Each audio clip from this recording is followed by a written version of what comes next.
Hello and welcome to What the Tech from Boast AI, where we talk with some of the brilliant minds behind new and exciting tech initiatives to learn what it takes to tackle technological uncertainty and eventually change the world. I'm Paul Davenport, Boast resident tech journalist and head of content. And today I'm thrilled to welcome to the show Ali Khan Musani, CFO and COO of Symend. Ali brings more than 20 years of award-winning leadership experience to his role at Symend, where his leadership goes well beyond operations and finance, giving him unique insight into Symend's solutions architecture at large.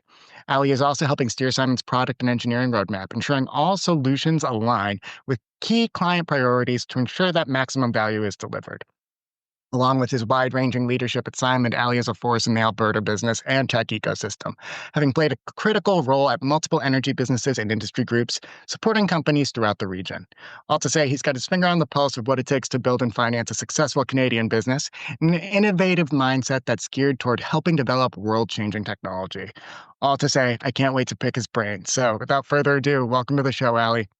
Thank you. Nice to be here.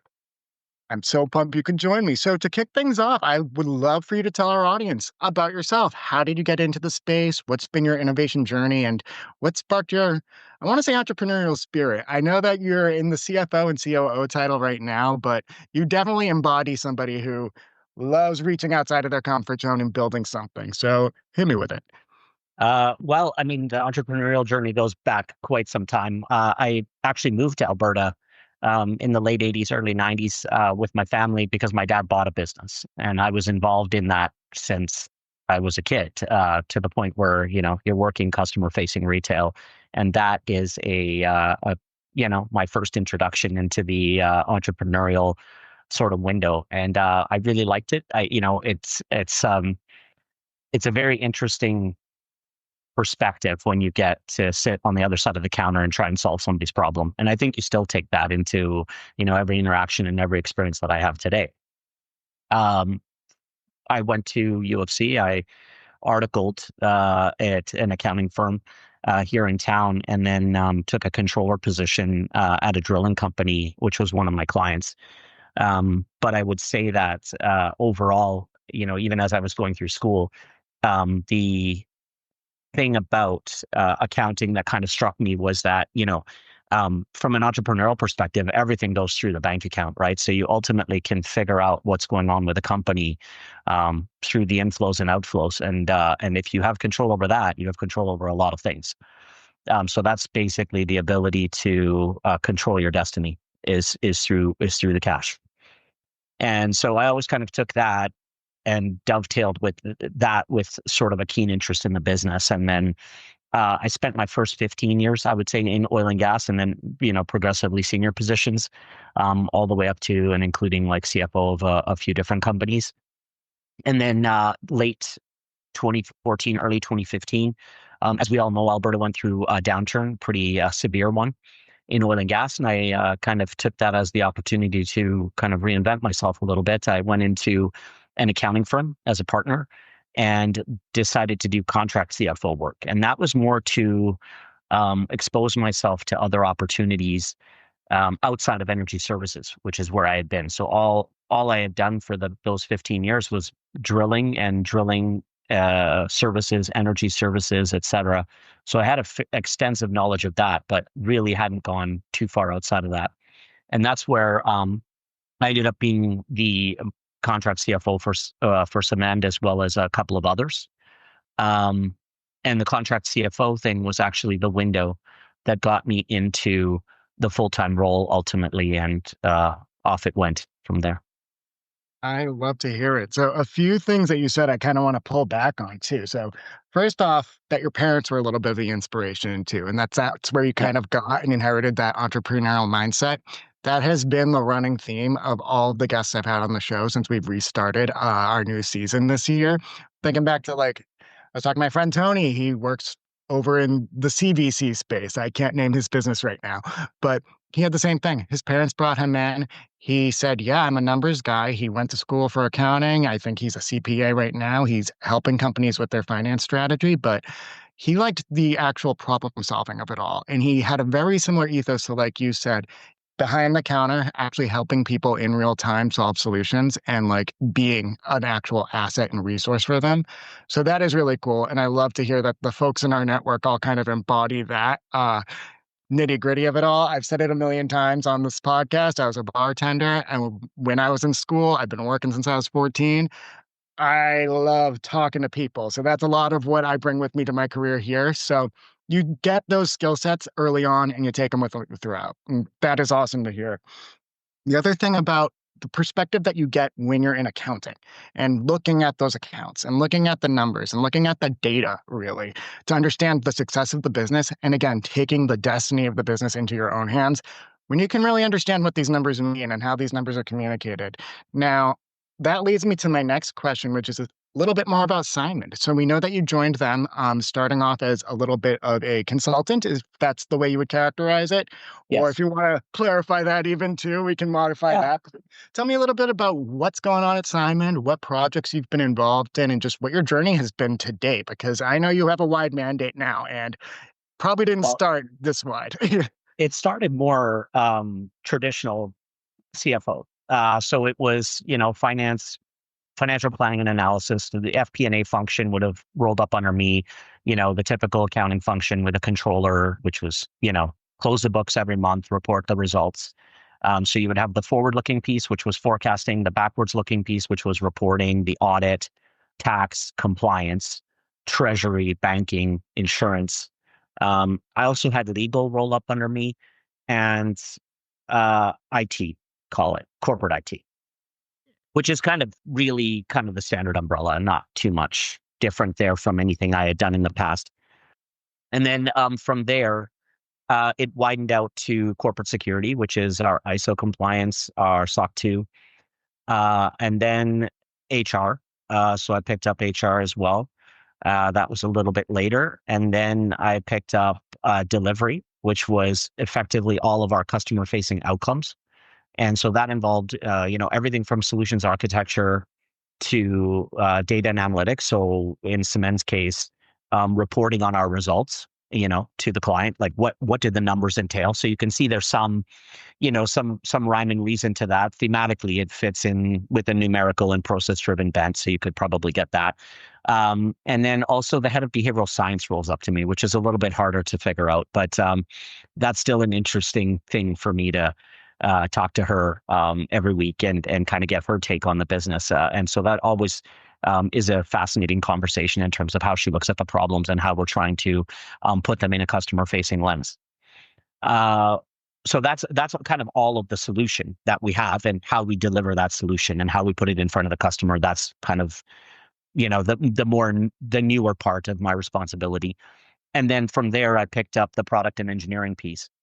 And I'll caveat that by saying, clearly I didn't go to school for that per se. I'm not a software engineer, nor did I code, or I did some of that way back when. But I think the key thing there was not making architectural decisions on the basis of a platform. Like we're at a fork in the road and we need to decide how this thing is being put together, for lack of a better word, right? Hands on keyboard, here's the code base and the functionality, and here are the architectural decisions we're going to make. Not that way, but more the roadmap is kind of already set. We know what we're going to do. Our platform is already stable. It really becomes more about, again, execution, which was story points and sprints. And how does that dovetail with the work that needs to be done against the capacity we have? And are we delivering against that capacity? And then how is that all finally making its way to client-based outcomes, which puts me as delivery over here, the customer for what engineering produces over here. So thematically, it just becomes unified under one umbrella. So it makes a bit of sense when you zoom out, but it doesn't make a lot of sense when you just say, like, how is this accountant running all of this delivery and technology and all the rest of it? But it's not really that way. It's a little more like, with a customer lens on it, are the things that we're doing in engineering and product actually feeding back to the things we need to deliver to the customer? Yeah, absolutely. And actually, it sounds like a natural fit when you frame it through the lens that you did with all of that, because again, you already have that analytical mindset. You already have the ability to look at data and start making sense of all of it. And that's a lot of what you need to deliver to the customers at Symend. Could you tell me a little bit about the customers who you guys do support over at Symend and some of the solutions that you help them achieve? Yes, I would say that the our first major customer was TELUS. And so we're really proud of that partnership. They continue to be a customer to today, and they've gone through 3, 4 renewal cycles. Um, I think what we were able to help them solve was something that probably seemed obvious, but is actually quite difficult. And that is when you have a lot of customers that go delinquent every month. And we're talking, in the case of any major telco or a bank, it's hundreds of thousands, if not millions. And we're not talking about Symend being a proxy for a collection agency because we're not. We don't collect money. We don't. It's not third party debt. What we are is a voice for TELUS or a bank or what have you, and we reach out to their customers on their behalf. So no one even knows that it's Symend. It's white labeled. And so everything that goes out to the customer, TELUS has to approve, or a bank has to approve, or another telco. It's in their voice, their brand, their colors. And so it's as if they're reaching out to their own. And in that, you have a period of time in which a customer is late on making their payment, but they're not in collections.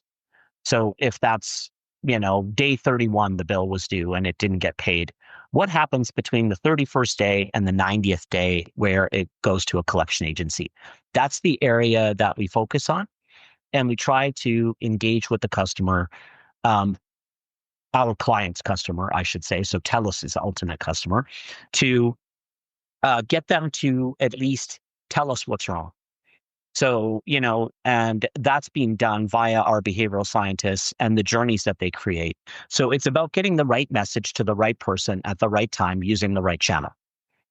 And that's a very tricky thing to do because each individual is, their own person. And so something that works with one person doesn't work with another. And, you can segment them in different ways and you can try different things. So we now have 7 years of data where, and hundreds of millions of people cured, et cetera, that have gone through the platform. You kind of get now a view as to what works, why it works, et cetera, and you can come at it from a much more informed view. And you can also say to somebody like TELUS, how do you treat somebody who has been with you for 3 months versus 3 years? And is there a difference in the messaging and things like that? So, and there should be, but it's really difficult to do at scale because, if you had to generate all these by hand every month and think about this, that's not something that's their core business. It's our core business. And so we were able to show them, and we've done this subsequently with a bunch of others. But you need somebody to give you a break. And they definitely gave us our first break. And they said, well, look, here's 10% of the population. Why don't you show us what you can do? And we were able to show them that, look, what Symend does, we will collect more money than your champion.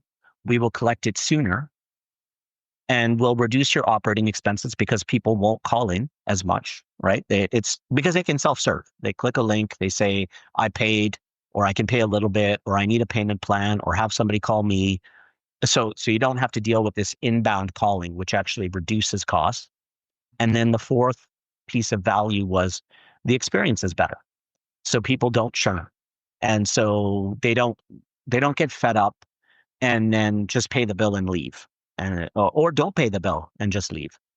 And so we can show that, somebody that received this Symend treatment, once we track them for a little bit longer, they would stay on with TELUS, call it 2 years longer than somebody who didn't. And so you could add that to the total value of what you were delivering as a solution.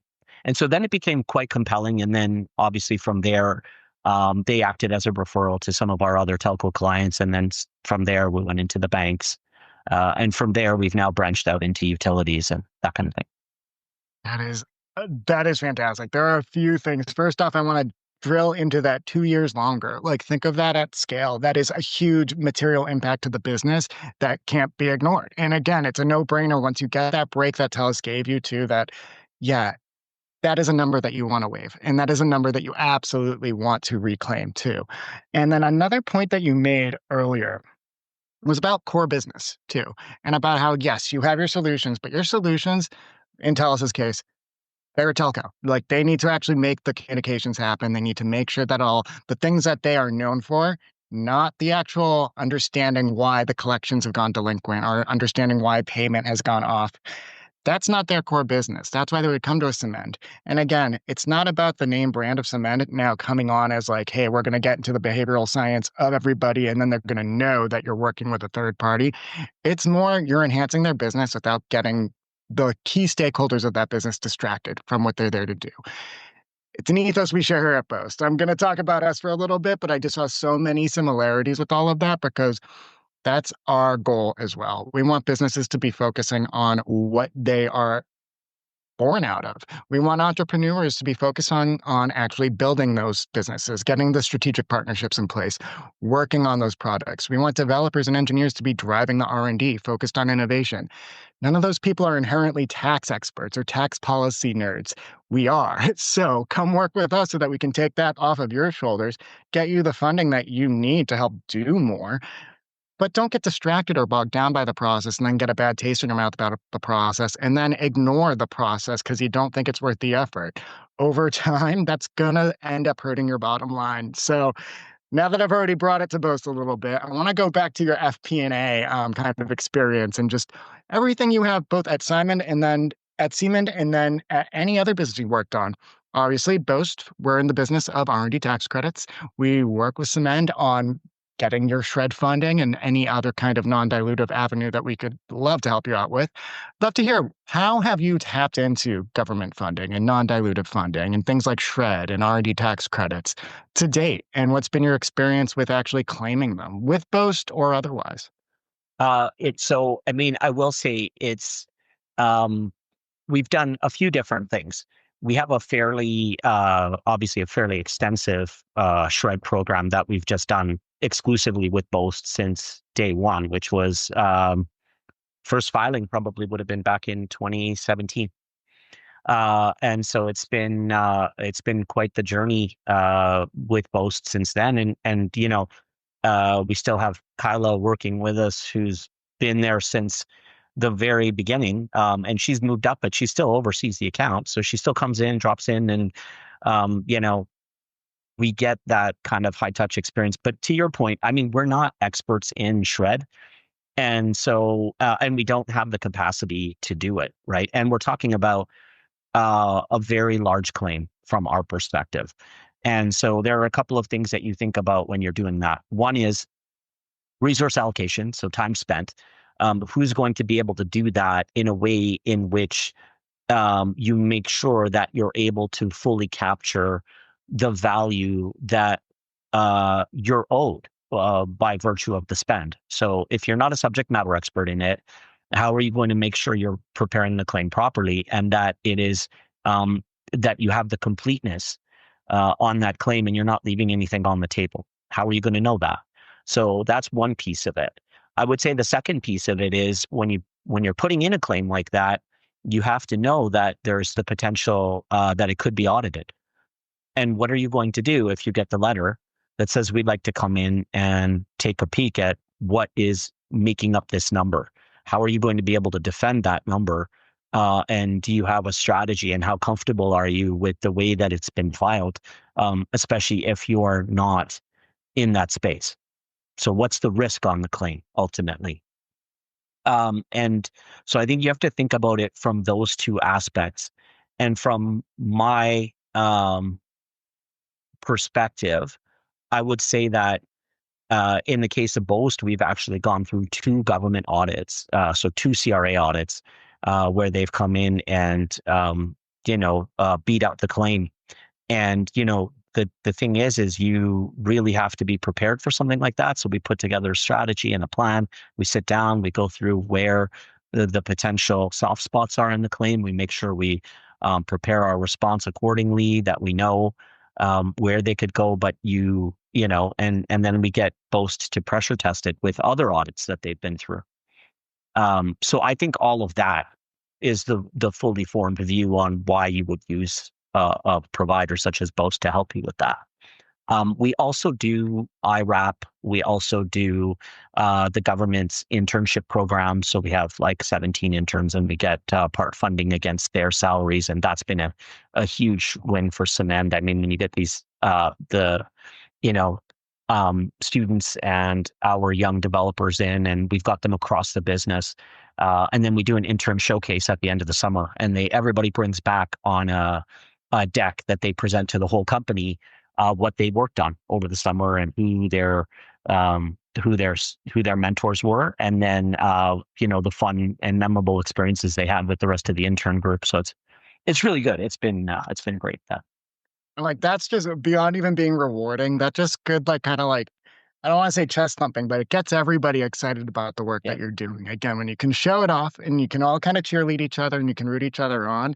And also, again, like, it goes without saying, Cement is doing truly unique innovation. It is stuff that the government wants to support. So I'm glad that you guys are tapping into all these programs because it perfectly fits the criteria. You're not just reinventing the wheel. Well, I guess in a sense you are, but you're not using the wheel from before. You are actually developing new stuff. You're going down the avenues that are going to make that attractive to government funding, but not just for the sake of it. You want to actually deliver value to your customers and drive those outcomes, but tapping into those interns and tapping into just the academic presence to make sure that you're getting the best and brightest, and then getting them excited about the work that they're doing when they're with Cement. And then ideally, I guess, down the line, making some of those full-time employees. But again, Yes. it's so, so cool. And that's the beauty of, I also think, the funding ecosystem in Canada. Let's say you're doing my tax 1 year. Down the line, those individuals might have started working on projects that are fully shreddable or are things that you could recoup once they become an in-house person.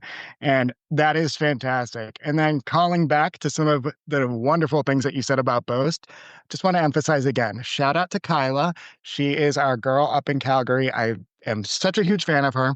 She's been here through all of my iterations at Boast, and she is A+ student in terms of helping me connect with some of the coolest people who we have on this podcast and also just who we've met in the field from working with them. So, Kyla, you're great. We love you. Got to get that out there.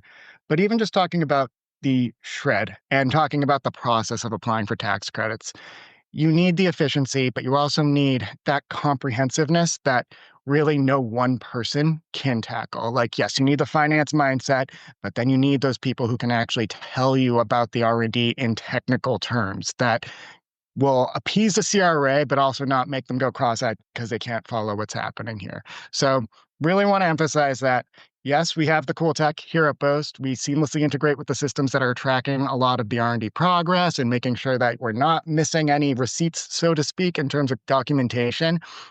So that in the event of that audit too, which happened twice with Symend, and again, the CRA will audit about 25% of all shred claims just by default every year to make sure that they're keeping their auditors honest. It's not necessarily a quality claim, but if it happens and you didn't keep all that documentation that Boast just houses by default for you, you kind of messed up. You screwed a little bit. Whereas we can have all those receipts, bring them to the CRA, and efficiently take that lifting off your shoulder and get the thumbs up because we're not leaving any stone unturned and trying to find the opportunities for shred, but we're also making sure we're not writing checks we can't cash. We need the documentation to even add it to the claim so that if you do get audited, we got you covered. So it's a little bit of the Boast sales pitch that I wanted to fold in there a little bit, but I love that you highlighted again.